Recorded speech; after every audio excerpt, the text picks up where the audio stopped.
I'm Dr. Kimberly Manning. And this is Dr. Ashley McMullen. And you're listening to the Human Doctor Podcast, where we explore the human side of medicine, along with teaching, living, learning, and all things in between. Using the power of storytelling, conversation, and connectedness. Hey, we're two dope academic internal medicine doctors, but we ain't your doctors. So if you perceive anything we say here as medical advice, no, it ain't that. Also, the things we say, they only reflect our brilliant Black woman magic mind and not our employers. You could have been anywhere, y'all, but you chose to be here with us, and we appreciate you. Let's go. What's up? It's a easy breezy Monday morning out here in Oakland. Easy breezy if you're not on the hospital service. Amen to that. Okay. I love taking care of the patients and teaching the residents, but I just think there's a point where I just get cognitively tired. Certainly. And we have a drip system, so we pretty much get new admissions every day, which is very interesting for me as a clinician educator. But when you get on your 14th day in a row of working without a day off, let's just say that gets old. Yeah. I definitely underappreciated the level of exhaustion that comes with being the attending on service. I do think that trainees should understand that there's not something uniquely magical about them as human beings that's tremendously different than an attending. There's nothing about me that makes me somehow able to knock out 14 days in a row, 15, 16 days in a row, and that be okay and cool. We do not work in the same clip as resident physicians. I understand that. But, we still have wellness issues and things we need to do to refill our cups. So guess what? Yes. Guess what I want to introduce you to? I figured out a life hack. A life hack? Yeah, here's my life hack. Because a lot of times our ward services, we pick up our teams on Wednesday. So oftentimes you worked on Monday and Tuesday. So if you do 2 weeks, you end up working 16 days straight. So it's rough. But my life hack, check this out, is called the diastolito. Okay. So there's systole, which is contraction and hard work. Diastole, which is relaxation. And diastole is what I refer to my off time as. But I realized that you can actually chunk the time that you're away from the hospital with intention into a diastolito. Okay. So I make a plan for my diastolito. I'll tell my team okay, look, I'm getting ready to leave. I'm going to be on diastolito from and my whole team knows this language now. Okay. From this time to this time, I'm going to be doing this. If something really important comes up, definitely call me. But if it's not something that you need me urgently for, just know I'm going to be on diastolito. And I actually, in that time, I don't look at anything from a chart. I'm not looking in the little Epic app. I'm not doing none of that. I'm just fully focused on refilling my cup. So our language for our team was diastolito and diastolone. Diastolone is when you got the long diastole, which is an off day. Okay. Which the attending did not get. So what do you do during your diastolito, for example? Oh, all sorts of things. Let me see. On Saturday evening, my diastolito was with my best friend, Lisa. We went to this really cool restaurant called Yepa & Co. in Buckhead, which is a part of Atlanta, and ate some delicious food. And then in the back of this restaurant, they had a hidden speakeasy. Ooh, okay. And on the low, Lisa had gotten a reservation because it's by reservation only. It looks like a refrigerator when you walk through there, but you go behind this door and there's just this whole swanky world. So for my diastolito, I went to a speakeasy. Wow. Let's see. That's what's up. Yeah, I mean, I couldn't really drink because I'm on service, but it was still cool. I love it. Well, I had a really good weekend. Something that I don't take for granted is that I have 48 hours of diastole on a regular basis. Diastolone. Diastolone. Got to start practicing the language. That I made up. But it continues to remind me of that phrase from the NAP ministry that rest is reparations. And it took me a minute, but I am so unapologetic about my downtime now. So I always get my long run in. I try to make it to the Grand Lake Farmers Market, which is so dope. And let's see, what else did I do? Oh, I have another pod episode recommendation. Oh, what? I listen to like 3 podcasts. You don't listen to ours. I listen to ours. Y'all, Ashley does not listen to our podcast. But anyway, yes. Go on. Yes, thank you. Added emphasis by Dr. Manning. Appreciate it. But we are friends of the Nocturnists, and I was really blown away by this last interview that Emily did with Eric Topol. Okay. Who is, a well-known, well-regarded cardiologist, has published a ton of papers and books. I don't follow him formally, but definitely know of him. But this conversation was about a book that he wrote in 2019. And of course, as I'm talking about this, I'm forgetting the name of the book. Okay. Oh, I know. He's referring to Deep Medicine. Oh, yes.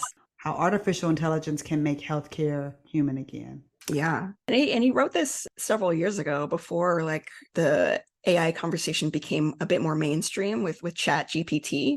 But I have to admit that I've been kind of keeping my head in the sand around AI. It just sounds like, we're all headed for the Matrix, and, it's going to be a difficult and wild ride, which partially may be true. But he actually gave me what felt like a very optimistic lens into the ways in which AI can be effectively integrated in ways that allow us to maximize the more humanistic aspects of medicine. I encourage everybody to actually go listen to the conversation. I'm not going to summarize it all here now, but one of the things that I liked that he said was the era of the brainiac is over. That part. And, while we still have a lot of ground to cover in terms of how we scale our admissions to make sure that we are not just leaning towards the highest GPA, the highest MCAT score, which of course, we really recognize and honor folks who've got that degree of academic excellence. We know that does not necessarily translate to an exceptional physician. And the fact that the rote memorization of thousands of books and research articles, is not going to be necessary. To many extents, it's not necessary now. When I started my internship, and I'm sure there are many people who are internists listening to this. Back in the day, before you started internship or shortly after your internship, you memorized the entire Washington Manual. And that sounds crazy, but I could see the whole book, like every page. I knew what was what. I knew how you manage each single thing based upon what was in there. And that was because, we didn't have internet and you needed to just know stuff memorized. My son is getting ready to start college, right? And I told him that I feel worried, with ChatGPT and all these things, that they're going to be like important skills that he doesn't know how to do, or that his generation doesn't know how to do. Like, you won't be able to really write an essay, and you won't be able to do this, and you won't be able to do that. And he was like, well, maybe I don't need to write an essay. Maybe I don't need to write a history paper. Maybe I don't need to do that. Maybe what I need to do is know how to use things to help me do that. And then what I will be left with is all EQ. Yes. I was like, okay, sir. Maybe he read Deep Medicine. Yeah, maybe. I'm sure that was what he was referring to. Between video games. Yeah. So, again, in various sectors, we know that the rise of artificial intelligence is definitely going to have some exciting prospects and also some, deeply upsetting ones. But if AI can tell me exactly what is going on with an EKG better than I can, I will gladly take that option. Child, and listen, we will never, ever have AI step in for primary care and general medicine, because guess what? ChatGPT don't want this smoke. Yes, exactly. The human doctor, may we always be in style. Yes.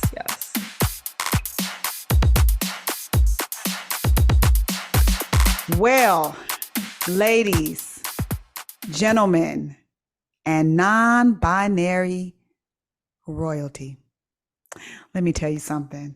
Today is a special day. It is a day that everything will go your way, and let me tell you why. It is because none other than Oaktown's finest.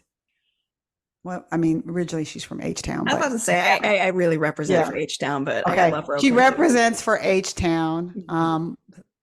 So does Beyonce, but I digress.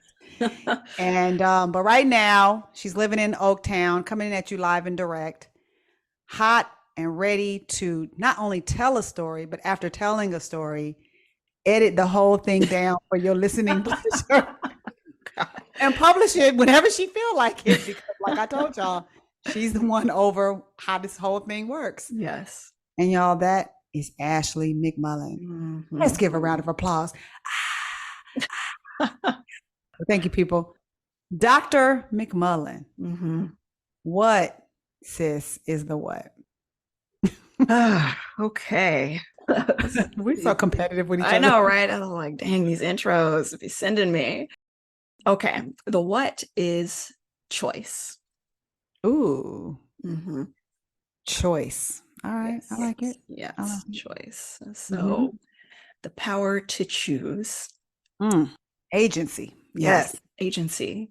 Mm-hmm. So this is a story that starts my very, very, early days of being on faculty. A couple years ago, as many of you know, I took a job with our Veterans Hospital in the primary care division. I didn't really take on a lot of other responsibilities as far as education or leadership. I was mostly just trying to reset from residency, see patients, and do a little precepting, but that was pretty much it. At that time, I had also just gone natural, like cut off all my straight hair, had the teeny weeny afro. I was going to be seeing patients in our main primary care practice at our VA hospital. And it was really my first time like spending a lot of time at the VA. I didn't do a lot of work with veterans as a resident. So it's kind of definitely a new experience. I was definitely nervous in many respects. The VA kind of had its own reputation as far as what it was like to be a woman in that environment, and particularly a Black woman in that environment. And, here I am coming in with my newly cropped natural Black hair too. So I actually was like a little nervous in terms of what to expect. To be honest, when I first started, those first couple of weeks, I was really actually pleasantly surprised. I had a lot of really wonderful interactions with my patients who were primarily male, primarily older, like 50 and up. And so I was feeling more and more at ease, just given the rapport I was building. And the other beautiful thing was I had a very comfortable, like slow ramp up to my panel. So I had a lot of time to spend with my patients and get to know them. So I was kind of on a good roll, and I come to clinic one morning and have a couple visits, and I have one new veteran on my panel. This is someone who had elected to transfer his care from a resident provider for reasons of not feeling adequately cared for. Okay. So it requested an attending. And so since I happen to have, plenty of space available, this veteran was assigned to me. So did a little pre-charting and got the knock on the door that this person was ready and waiting outside of my exam room. I get myself ready and I go out to meet this person. This is a veteran who I would say is probably like mid to late 60s, white identifying male. And I open the door, introduce myself, and I say, "Hi there, I'm Dr. McMullen. I'm ready to see you now. Would you like to come in the room?" And it happens within seconds, that look in someone's eyes when they're doing this calculation in their minds is like, "So you're the doctor?" Oh man. Okay. Yeah. So it's one of those encounters. I can see it written all over his face, the confusion, a little bit of hesitation. And so I put my friendly face on and say again, like, yes, that's me. And so he asked me, he's like, "Okay, Dr. McMullen, what's your first name?" And I take a breath and say, "Actually, I go by Dr. McMullen, if that's okay with you." And then this veteran proceeds to share with me that their prior doctor, not the resident, but someone else that they had connected with outside of the VA, they speak on a first name basis.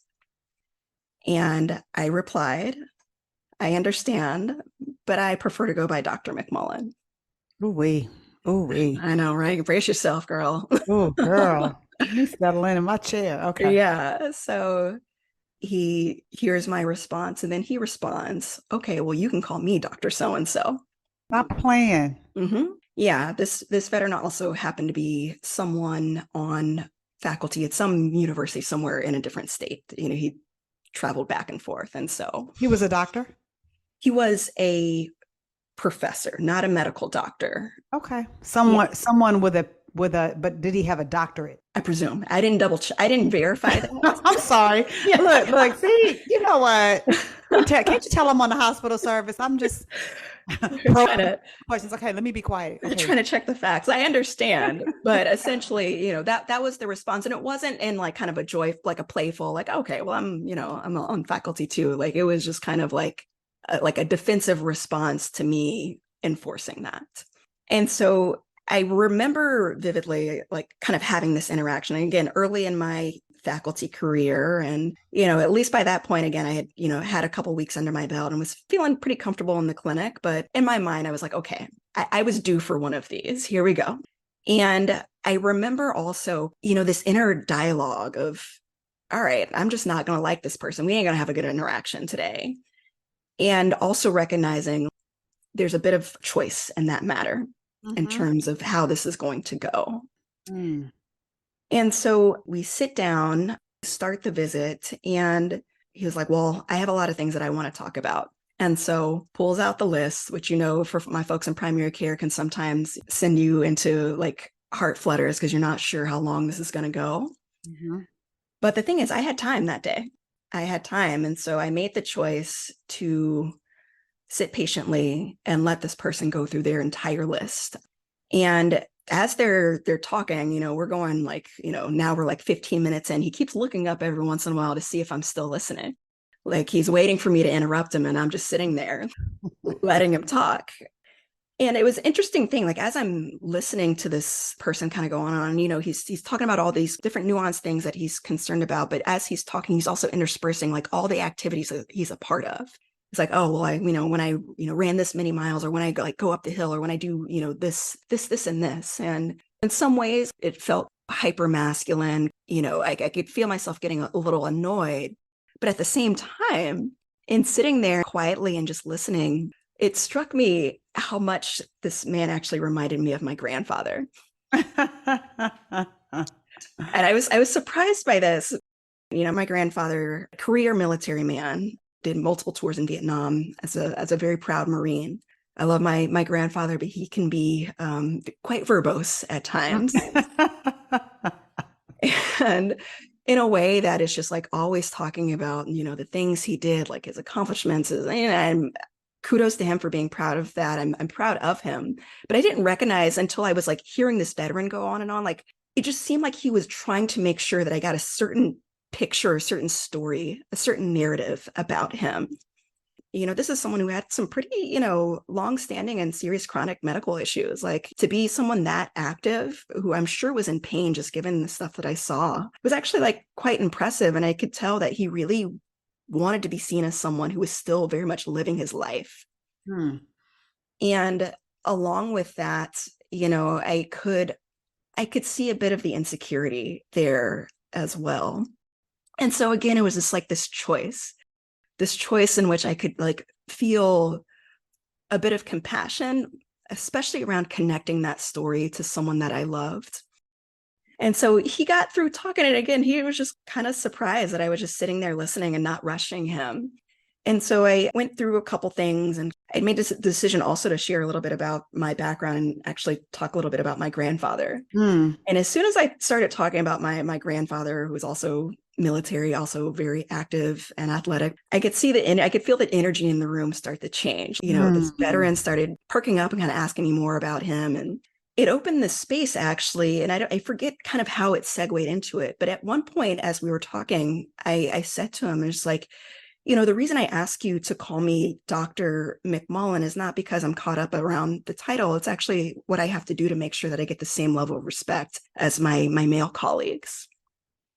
And it was really amazing to see how he digested this.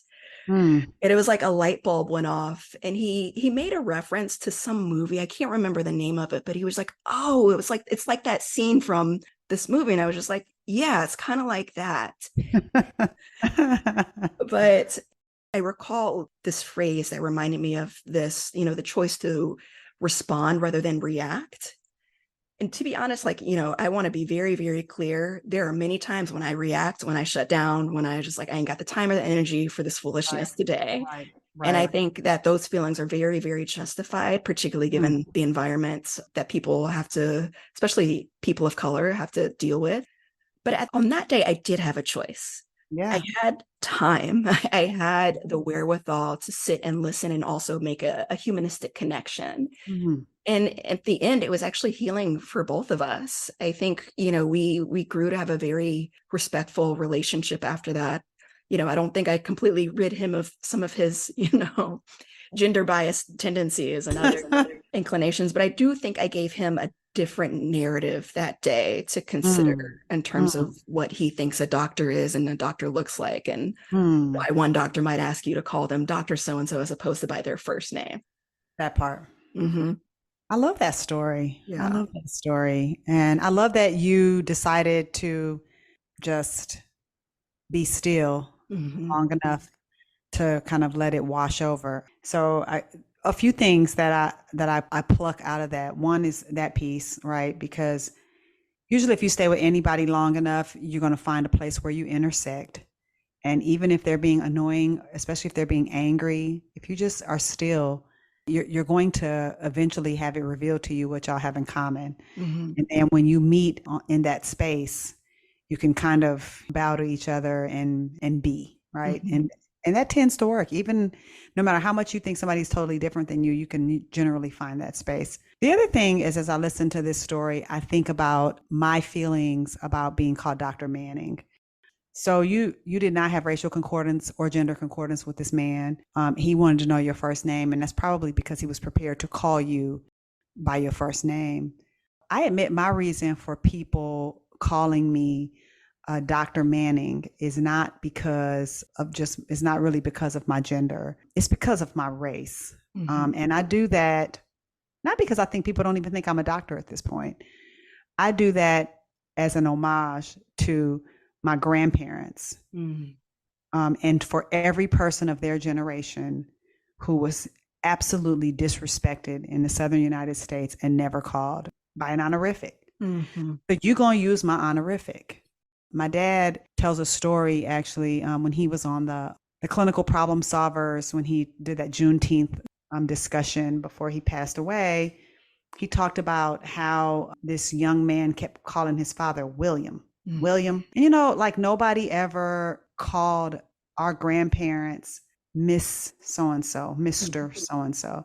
So, for every one of my patients who lived through that, you're going to use my honorific Hmm. until I see you as a peer. The thing about my patients, though, if the patient says, well, you're going to call me, Dr. So and so, I would be like, I'd be glad to call you that. I'd Yep. be glad to call you that. I'll call you Mr. This. I'll call you what you find affirming. So, you would have tried it with me, but we would have kept it pushing right then and there. If anything, I would have been curious about what your doctorate was in. That's cool. I'm not trying to one up you or anything, but Yeah. I do want our listeners to realize that there's a whole generation of people that we take care of that are still living. And those people that are still living, many of them lived through a time where nobody ever used an honorific for them. And that was just the norm. Yeah. And I don't know if this ever happens to you in California, but this happens a lot in the South. You'll meet people and their name is Mr. Their first name is Mr. No. Or or Missy or Miss. And that is because they wanted to force somebody to call their son Mr. Manning. Wow. Yeah. And I didn't really realize that until I saw like 3 or 4 people named Mr. I was like, why is your mama named you Mr.? Oh yeah, she wanted people to always call me Mr. Since nobody called nobody Mr. back then. I was like, wow, Wow. yeah, that's crazy, right? Man, that says a lot. Yep. Mm. So, no, I tell even the students and the residents, I say, while you're a student here at Emory and while you're a resident at Emory, please call me Dr. Manning or Dr. M. When you graduate, Hmm. please call me Kimberly. And I know that your institution, y'all have a lot of like first name energy Hmm. going on over there, Certainly. but nah, I do that for my grandmother and my grandfather, who were called William and Bertha. They were Mr. and Mrs. Draper. Absolutely. It's a bit of a different culture out here. And I had some difficulty kind of trying to figure out how to navigate that early on, especially when I myself didn't quite feel as comfortable as a newly minted doctor and was open to give people the option. But I did notice, a clear difference. When giving the option, patients were more reflexive to call male providers Dr. So-and-so and the women by their first name. As a practice, I've stopped offering my first name as an option. That's such an interesting conversation because I hear people have lots of different views on that. And I do know some people who are Black people and who are underrepresented in medicine who are like, oh yeah, definitely call me by my first name. Most of them are not of my generation though. Nah, my granddaddy got called William all the time. You ain't calling me you ain't calling me Kimberly. Well, I love that you and this patient found a sweet spot to meet in, and that you were able to build a therapeutic alliance, because no matter how irritating that was, we signed up for this. Certainly. And nobody has really signed up to be sick or to have a bunch of medical problems that require active management or a whole list you pulling out, you know? Certainly. And just a reminder, like when you're able, again, and not everybody can have, not everybody has that energy depending on the context, but when you're able to choose kindness, it is healing for both parties. So try it when you can. Always choose kindness. And if that ain't a good choice, I don't know what is. Well, I'm going to try to choose kindness when I walk upstairs and see if my sons have folded up this laundry I asked them to fold. Choose kindness. But don't choose violence. Don't choose violence. Oh, yeah, I promise I'm really not violent, but. Except when she needs to be. I'm saying. I'm just saying. But yeah. Anywho, I guess I'll cut him some slack. It was the first day of school today for high school. So yes, that's right. Shout out to the parents who survived the summer and all the folks coming back to school. Yes, indeed. Well, sis, as you know, you and I can talk all day, and I need to finish charting and then see if I can carve out a little space for some diastolito. Yes, enjoy. I'll just be over here editing our episode. And then I'll listen to it because I listen to our podcast and you don't. It's true. See, it's a shared responsibility here. That's true. All right, sis. Make it the very best day. Likewise. Love you.